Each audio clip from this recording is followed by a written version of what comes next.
Yo, yo, yo! Ladies and gents, what's going on? Happy Tuesday. It's the 2nd of January as we're recording this.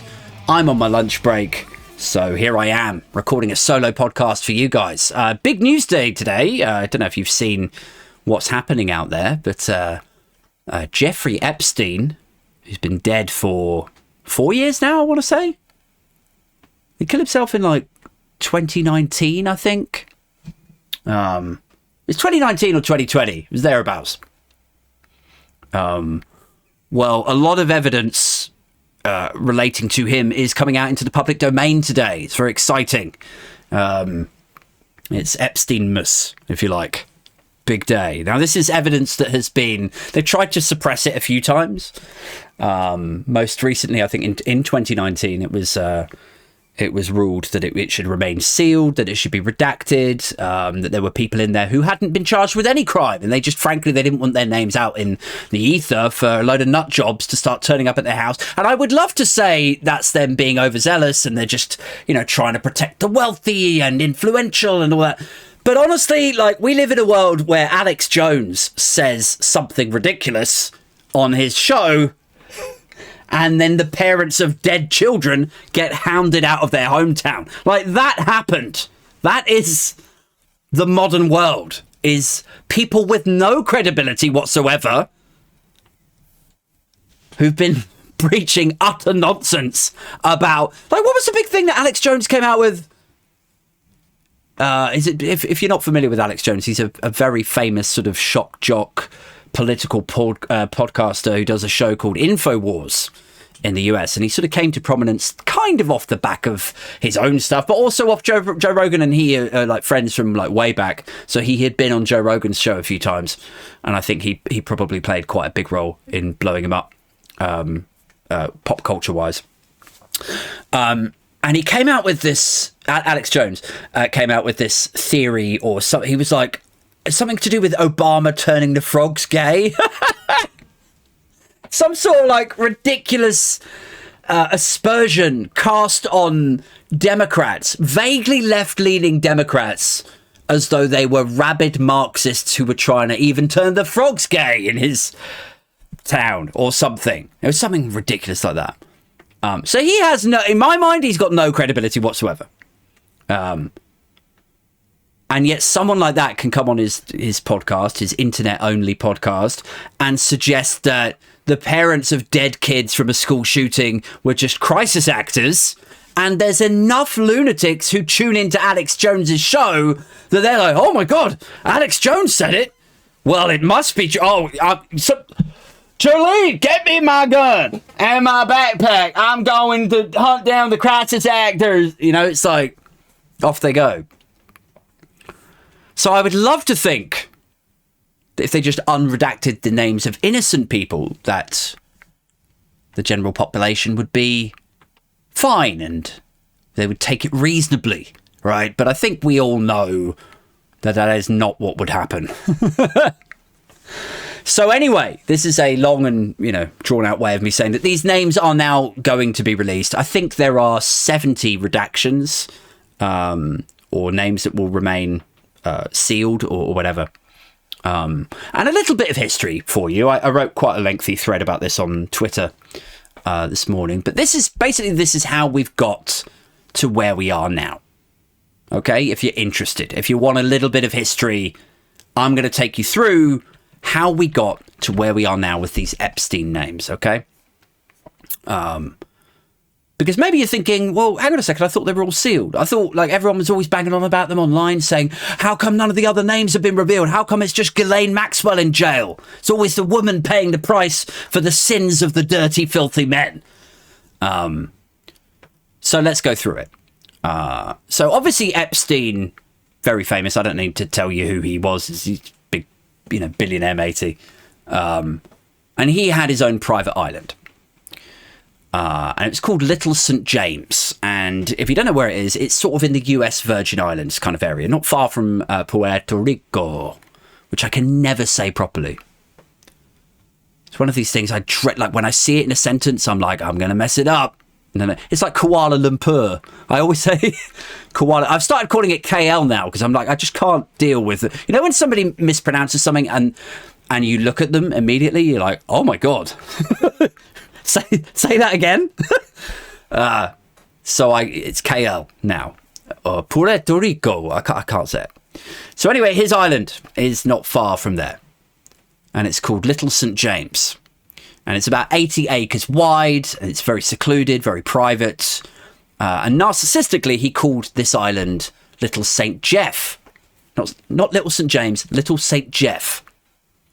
Although the locals referred to it as Paedophile Island. So there's that. Not that private then.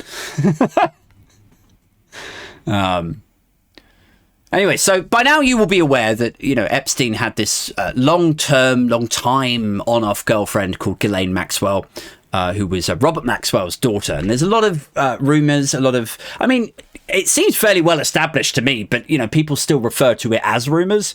So I guess I should play safe. That Robert Maxwell worked for Israeli intelligence. That's the rumour. Never proven, I don't think. It is alleged that he was heavily involved in Israeli intelligence. So there's that. Just bear that in mind a second. And so his daughter, Ghislaine, is this long-term on-off girlfriend. And she lives there on this island with Jeffrey Epstein. And it is now well documented that they invited teenage girls to stay with them quite a bit. Quite a lot. You know, sometimes this would be the result of them grooming them, you know, luring them in with promises and prospects and dreams of, you know, come work with us. Yeah, come and stay on the island. Well, I'll tell you what we'll do. You work with us for a little bit. We'll just get to know you a bit, and then we'll shop you around to different modelling agencies. This is the beginning of the rest of your life. You're going to be so famous. Do you know Claudia Schiffer? Do you know Kate Moss? That's going to be you. You're so beautiful. Just come with it. Yeah, don't worry about your mum and dad. It's fine. So, sometimes it would be the result of that sort of grooming. And then other times they would just outright hire them in as masseuses. In inverted commas. You know? Come to my island. Come live on my island. You're so beautiful. Just come, all we were looking for is masseuses. You just got to give me a massage 2 or 3 times a day. Sometimes my buddies come through. Just give them a massage. That's it. Like the whole island is yours. You can go for a swim. You can read books. You can tan. You can have parties. All I ask is that you just give me a bit of a back. Oh, I'm so knotted. I'm so not like it's that sort of vibe. So one of these masseuses was a 17-year-old called Virginia Roberts, who claimed later that she was sex trafficked by Ghislaine Maxwell and Epstein to sleep with underage, sleep with rich and powerful men. And Virginia Roberts, who then later became Virginia Giuffre, she sued Epstein specifically in December 2014 and then Ghislaine Maxwell in 2015. And the case against Ghislaine Maxwell was just a single one of defamation. So just bank that for a second. I'm asking you to hold on to a little bit of information here. So remember the Israeli intelligence thing, but then also remember that this is just a single charge of defamation tabled to Ghislaine Maxwell. So Jeffrey Epstein gets the paperwork for this and he just settles. He just pays her off. And then Ghislaine Maxwell settled. And also, interestingly, the infamous American lawyer, Alan Dershowitz, she tried to sue him and he tried to sue her for defamation, right? In reverse. Like, you've accused me of this and that's going to make people think that I'm into this sort of stuff. So I'm suing you now for defamation. But he also ended up having to settle with her, right? So his defamation thing went nowhere. And he ended up having to settle. So Epstein, Maxwell and Dershowitz all settling. Also, remember, Prince Andrew is accused in some detail of this, but he flatly denies the accusations. And he also ends up settling with Virginia Roberts, who is now Virginia Giuffre. So, as we bear all of this in mind, right, I think it's safe to assume that Virginia Roberts, I think her account is fairly watertight, guys. It's just, I mean, we may as well say that it is the facts of what took place. It's got to be that watertight. I'm not saying that is definitely what happened. Allegedly, that's what took place. But also, you know, if you are Alan Dershowitz, a world famous lawyer, he represented OJ. He was in the dream team of OJ Simpson's legal guys for the murder charge. I don't know how you could get OJ Simpson off murder and then fail to defend yourself against a comparatively little case like this. But I don't know. It feels to me like it's difficult to imagine that Alan Dershowitz, Prince Andrew, Jeffrey Epstein, and Ghislaine Maxwell, all of them with their separate high-priced lawyers, it's difficult to imagine that every single one of them would have settles with her for millions of dollars, unless what she said was pretty watertight, right? I think that's a fair conclusion to draw from all of that. So, next thing. With defamation and civil cases, there is obviously an awful lot of paperwork, loads of documentation, loads of evidence has to be collated, transcripts, names, dates, text messages, emails. Because in theory, right, what your lawyers are doing, and remember, it's not just a lawyer, like you go to a legal firm to defend yourself against this stuff or to prosecute someone or to launch a civil case. You got a whole staff behind you. You've got researchers, investigators, people collecting all of that evidence, right? And the reason that they do that, obviously, is because your lawyers want to be able to present as much evidence to the court as possible so the court can determine what took place and, in this scenario, who is financially liable. And, you know, just to ruin a few of your days out there, apparently sometimes that's the Queen. Apparently sometimes the Queen is financially liable for what took place on quote-unquote paedophile island. I don't know if you know this or not. And again, I don't want to start anyone's year off on a really bumpy start. But frankly, if you're a royalist, maybe this is the wrong podcast for you. But the Queen ended up paying $12 million to Virginia Giuffre to settle the Prince Andrew case.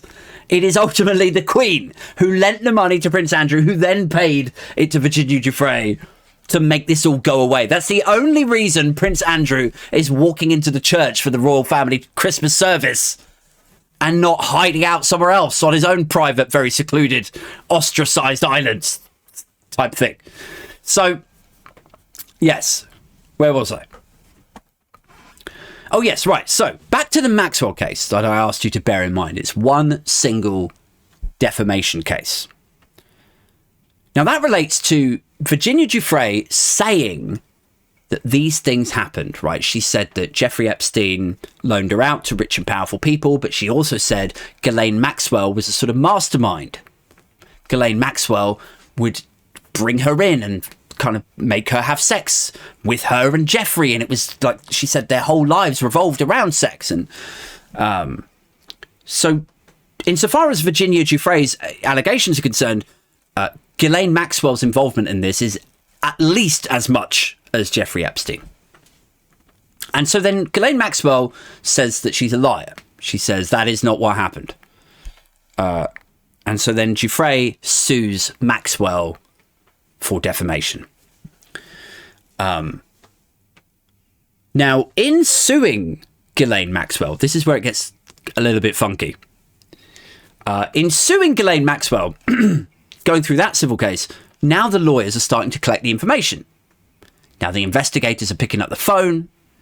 They're asking for certain emails to be provided to the firm so they can start looking at what actually happened, so they can convince the court what took place and who is financially liable. And in that process, Virginia Giuffre provided a richly detailed account, dear listeners, of the time that she'd spent in the employ of Epstein and Maxwell. And it is that deposition, that part of the process, that is likely to be backed up by private plane flight logs, by guest books, who stayed here on what dates, and so on. And it is that information that is about to surface. And some of you might be thinking, why is this evidence coming out now, though, specifically? This has been years. Why, like you said, she originally sued Epstein in 2015. Like, shouldn't this have come out before now? And she sued Ghislaine Maxwell the year after. So that was years ago. Like, why is this only coming out now? So let me take you through the timeline, right? And then we're going to get to why this is so funny with the with the defamation case. So, in 2015, Virginia Giuffre sues Ghislaine Maxwell. And then a year later, or a year into the process of being sued, Ghislaine Maxwell tries to get this whole civil case dismissed. She's like, oh, this is without merit. And, she said this, but then later on she said that. I don't think she's got any credibility. Why don't you just toss the whole case out? And the judge goes, no. No, I'm not doing that, I'm afraid. So then in the next few months, they tried to do a few other maneuvers or whatever. But yeah, within a year, Ghislaine Maxwell has settled with Virginia Roberts. But unfortunately for Ghislaine Maxwell, by this time, because she sued Ghislaine Maxwell for defamation and provided her testimony, Virginia Giuffre, and then she says, no, I want to get the case dismissed. Because of the time, all of this information is being collated in the background. All of these depositions, these transcripts of the depositions are being submitted to the court and logged and tracked. And so all of the evidence is now locked away in a court cupboard. And it's probably not the lesson that you should be learning from all of this, guys. It's probably not the takeaway that we should be gleaning. But I think it's worth noting. I think it's worth that we just take note of this for a second. Should you ever find yourself in a situation where you are accused of a heinous crime, it's probably better if you just keep your fucking mouth shut than call your accuser a liar. It's just for the best. If you just sit there and just say, no comment, I want to speak to my lawyer. Where's my lawyer? I just want to... That's why they do that. Because if you come out and say, I don't know what this bitch is talking about. She's a liar. Look at her. She's got no credibility. God, what a loser. If you say that stuff and then they go through the process and lengthen it out, start submitting evidence, I mean, eventually that stuff is going to come out, right? Because what this sounds like, I'll break it down to you guys, like brass tacks, right? What it sounds like, and I'm not a lawyer, so just bear that in mind, along with the other two things. But how this reads to me is like, if Ghislaine Maxwell had not given Virginia Giuffre cause for defamation, then the deposition would not have been recorded. Subsequent researchers wouldn't have gone looking for backup evidence to back up the deposition that was then transcripted and locked away in the court cupboards. And Ghislaine Maxwell, as a result, might not have spent her third Christmas behind bars if she had just settled from the outset. Anyway, so where was I? So there's these recorded names and dates, and we assume flight logs. And they were supposed to be released in 2019, but they were kept sealed. But then more recently, last month, Judge Loretta Preska ruled that there can be no legal justification for keeping this secret any longer, having given all parties ample time to appeal. And so where are we now? Now we're in a situation where, the names of ex-presidents, it's rumoured, ex-prime ministers, owners of entire French hotel chains, prominent lawyers, academics, investors. All of these people now will likely be revealed to the world, and the world will know that it's probably watertight that they were on the island, okay? All of these names are about to be shown to everyone, and we're going to know that they were there. And for some, that's going to be relatively painless. It's not going to be a huge problem for some of them. You think, I mean, unless there's some, you know, insane MAGA cap Alex Jones fans out there, which there probably will be, so maybe it won't be that painless. But, you know, I would imagine in a perfect world, if your name is public, like, comes out that it was on the flight log,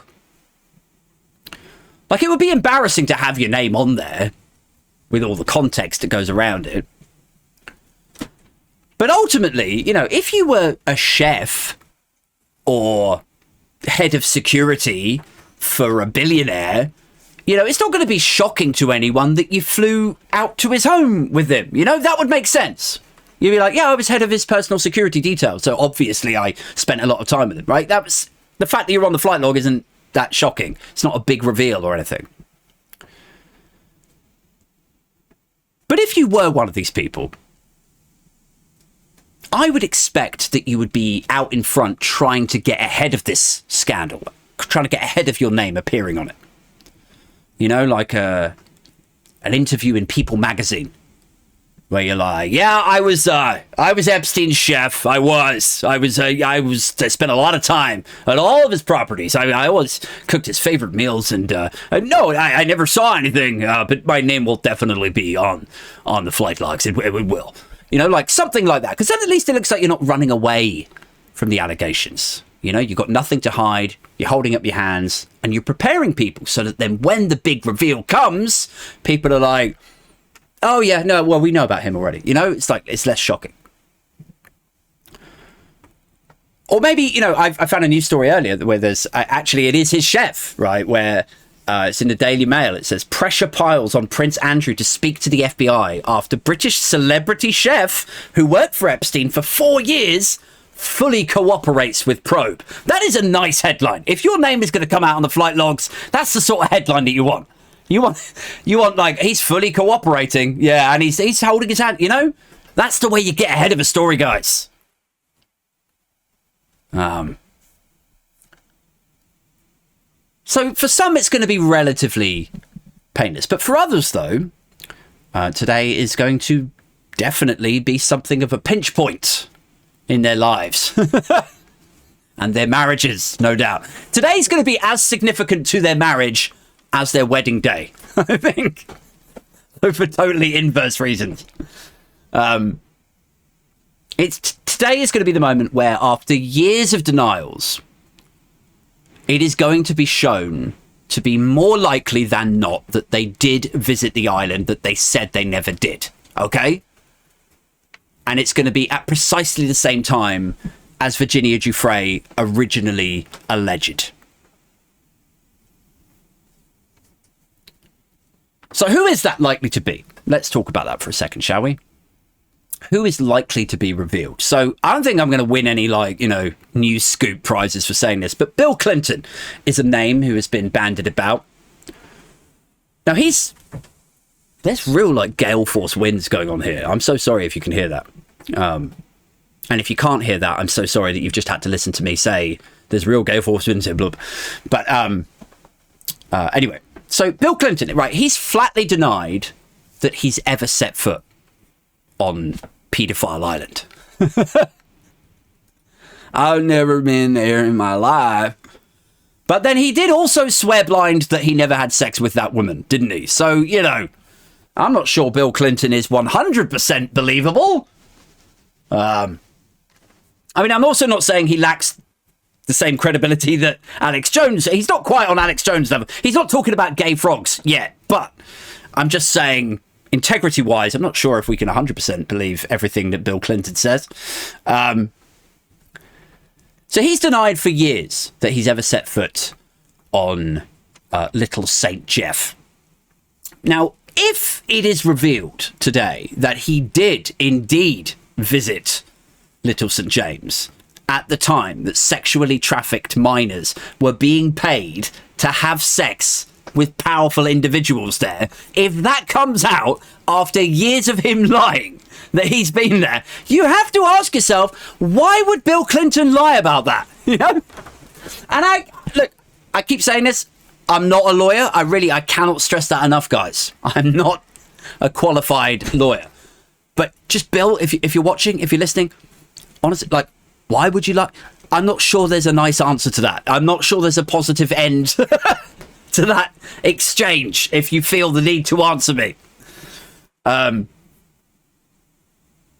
I said this on Twitter the other day, I was like, when Bill Clinton when Bill Clinton denies having ever set foot on Paedophile Island, if it then comes out that he did set foot on the island, it's echoing a thing that I saw of Jimmy Savile years and years ago. This is before he died. And it's always stayed with me. But it was like a BBC interview or some sort of, maybe it was an ITN like news thing or something. And they asked him something about a school in Jersey. Right now, remember, this is before all of the Savile stuff came out. So I'm just blind to all of that watching this. And they asked him something about a school in Jersey, very innocently. And he just said, he was like, oh, I don't know. I've never been there, like that. Really flippant about it. Very dismissive. And the journalist was like, no, look, like look, it's a picture of you, like right there, you are there. But he was, he's being really innocent. It wasn't like gotcha journalism. There was nothing about nonsense or anything. It was just like, oh no, look, you are there. Look, it's a picture. And then he sort of like relaxed a bit in terms of the denial. He was like, all right, I don't have any recollection of that. Like he was really, like, that's a terrible accent for Jimmy Savile. I'm sorry. I can only do like one generic northern accent. But it was just really interesting to me, and it's always stayed with me. The way that he responded to that is like, you were at this school in Jersey in the 70s. And he says, no, I've never been there in my life. And then they say, no, look, you have been there. Here you are in the picture. And he goes, oh, well, I don't have any recollection of that. And that weirded me out when I first saw it. And I was like, there's something about that bothers me. But I was so sort of green and innocent, firstly to news and secondly to Savile, because who the fuck knew anything about Savile at that point? But since then, and since the Savile stuff exploded, it made me think I am always going to trust my gut on stuff like that. Like the second that I get a tiny inkling, a sniff of a red flag, I'm going to totally trust it, because I didn't at that moment. And I'm not saying I could have, blown the case. I wasn't running a podcast or like really doing anything newsy at the time, but it did make me think, like, if I could pick up on that at the time, firstly, why couldn't the journalist, like, why didn't whoever that was in that footage go like, that was weird, and follow it up and investigate it more? Maybe they did. Maybe it was Panorama and they were just like, oh, we did try to investigate it, Aid, but the BBC shut it down. Anyway, let's move on. This one isn't about Savile. So where did I get to? What were we talking about? Epstein. Oh, Bill Clinton. That's right. That's where we got to. So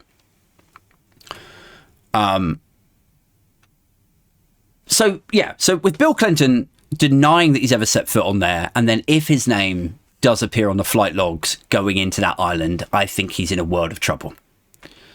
As would be Hillary Clinton, really, even though it's not her, even though she wasn't with him, it's going to be so embarrassing and toxic that it could potentially just end her career. Like, people will not want to be associated with Hillary Clinton knowing that she probably knew, or, like, it's just, there's an ickiness to it at that point. She'll have to change her name.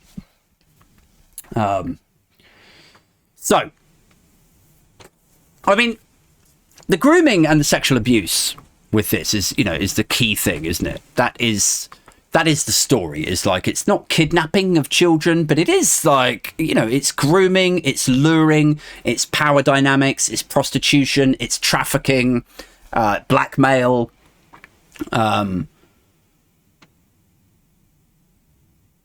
I mean, we can't lose sight of the fact that is the key thing here.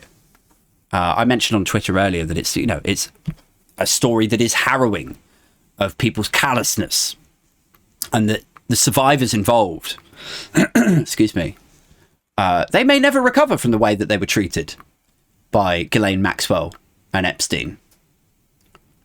But if I can drag your attention away from that element, that key core component of this, just for a moment, because much of what is written about Epstein adopts a sort of narrative of evil, doesn't it? You know, they perpetuate this idea that he was just this evil lone wolf, bad apple, don't they? Or at least that's my perception of how they report about this. I saw a Mirror article earlier where they called him a depraved billionaire, which of course he was, but that's sort of misses... Like, to me, this is all very simplistic. It's not a very helpful read of what's actually taken place or what has seemingly taken place. Because, like, when Epstein was found, when they arrested him, they found hundreds of thousands of images, videos, you know, data discs that you put into a computer and then it would play a video. Like, it would have like the name of the girl plus the name of the powerful or influential guy, right? Like, so and also there was this other accuser, not Virginia Giuffre, but a different one, who said that she was shown in the New York townhouse, she was shown a media room where, like, all of these screens, and you could see, like, where the cameras were. And these cameras appeared to be, by her estimation, these cameras appeared to be set up to record compromising situations. There's an article on CBS News. It says, Jeffrey Epstein accuser says his house had cameras monitoring private moments. And no, it just wasn't New York, by the way. Like, it was everywhere. It was like all of his houses worldwide for years. He was running this. And the simple story of good v evil, you know, would lead us to believe that this is a guy who's just, he's a bit of a baddie. He did some bad things, but now he's dead. So let's all move on. You know, that's the good v evil narrative. It's very simplistic.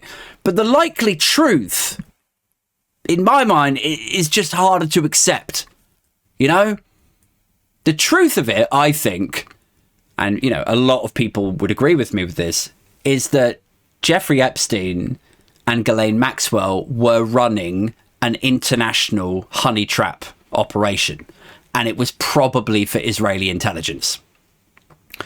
And the game was, like, this is what they were up to, is that they would lure powerful people to the island, or the New York townhouse, or the Florida place, or like, wherever.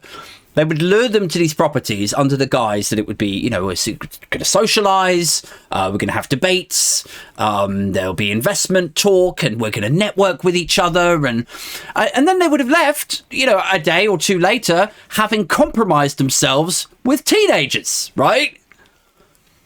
And then you have to wonder, like, what would happen at that point? Like, they would get a call from Jeffrey Epstein as they're just pulling into their driveway in upstate New York somewhere. Like, hey, it's Jeff. Listen, do you remember the bill that we talked about? Well, I'm going to need you to make a few amendments to that. I need you to make it do this and tweak that bit. And if you don't do this, your wife and kids are going to see you double teaming Virginia. How do you feel about that? Yeah, you work for me now. Like, I think that's what the game was. And there was a guy, I remember reading about this ages ago. He was a CEO, or like the chairman or owner of a very successful, I want to say lingerie brand, but maybe it wasn't lingerie, maybe it's just clothes or something. He's really wealthy, this guy. And he basically signed over that New York townhouse property to Jeffrey Epstein. And it was worth like $100 million or something. And he just gave it to him. Like, why would anybody give $100 million to someone else unless, you know, in extreme circumstances, you know, like you inherited it through a will, or it's to give to your wife because of some tax mitigation thing? Like, that makes sense. Why would one man who just has a business relationship with the other guy just go, yeah, just have my house, it's fine? Like, doesn't that set alarm bells ringing? So yeah, to me, like, it's like, you know, they found these data discs with videos on with different names on them. There's cameras in all these rooms. This other accuser says that she saw a media room where you could monitor private situations. And it just said, like, to me, it makes me go, okay, well, look, it's a honey trap, right? But where did that blackmail start and stop, dear listeners? You know, when you're talking about presidents and former prime ministers and CEOs, you know, where did blackmail start and stop in this honey trap operation? Like, how compromised was or is Western liberal democracy if a president or a prime minister could be forced to pursue policy X or policy Y for fear that a humiliating, life-changing video might surface and their wife and kids might see it, or their political party, or their investors, you know? What could you get a president or a prime minister to do to avoid that happening? And so when I consider this, so like how warped and mutilated Western liberal democracy could have been as a result of this, I wonder, like, is there an element with the Epstein story? Is there an element of, as gross as the simple story is it actually more palatable than the alternative, you know, which is that your country as you know it and the West as we know it is just a completely different thing than we actually thought it was. You know, could the truth be that Britain and America may have been hugely corrupted, you know, and that the last 20 years of geopolitics could well have been coloured? And the last point that I want to make just on this topic is my sort of fear, really, of what the simplistic story does, you know, what it does to the modern political discourse if we ignore the spying narrative. You know, if we don't discuss the underlying apparatus that may have been supporting Jeffrey Epstein, or the causes that he may have been seeking to perpetuate and support himself by running this game. The fake passports that they found at his safe, the cameras in all of the rooms, the whole honey trap thing, right? Like, if we ignore the honey trap spying kind of angle to it, actually what we do is we give space to the idea that the Clintons and co were all attendees of some Pizzagate pedo ring bollocks, you know? Like, put simply for you, dear listeners, if it wasn't a spy op, if it wasn't surveillance and blackmail, then it must have just been billionaires and presidents having sex with children because they're all evil, Satan-worshipping Marxists or something, you know? And now we really do get into the Alex Jones InfoWars conspiracy theory stuff.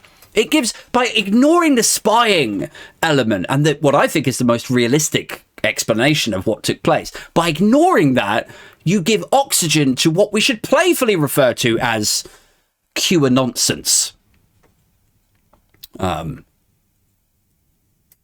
So yeah, I don't know, man. Like, as these names begin to surface today, it's going to be interesting, man. It's going to be really interesting for Trump fans, I think, for the MAGA nut jobs out there.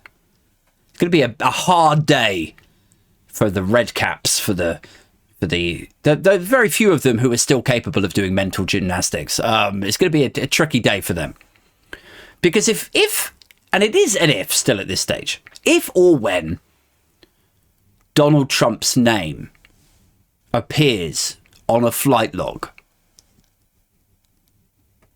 I mean, how will the QAnon conspiracy theory lot, like the guys who are obsessed with like Pizzagate and billionaires and pedophiles and all of that stuff, how are they going to square their support of Donald Trump through the circle of the reality that Donald Trump himself may have attended 37 kid fucking orgies? Do you know what I mean? Like, how are they going to square that circle? I mean, I'm sure they will. I'm sure they will. They'll find a way. Absolutely. I mean, as I said on my Twitter thread earlier, like, they looked the other way when Trump was being sued by a woman who claimed that he and Epstein had raped her when she was 13. That was the case. She was suing him and Epstein for that having happened. And the only reason that she withdrew that case, that the whole thing went cold, is because she was terrified of what was going to happen to her. So says The Guardian. It says, woman had alleged that Trump and billionaire Jeffrey Epstein raped her in 1994. Accuser's attorney filed voluntary dismissal. Trump had denied the accusations. And God knows where that woman is now. But, Republicans didn't leave his side then, did they? They didn't leave his side last year when he was successfully sued by, is it E. Jean Carroll, I want to say, the lady who sued him for being liable for a rape that was committed back in, is it the 80s or early 90s or something? So, they didn't leave his side then either.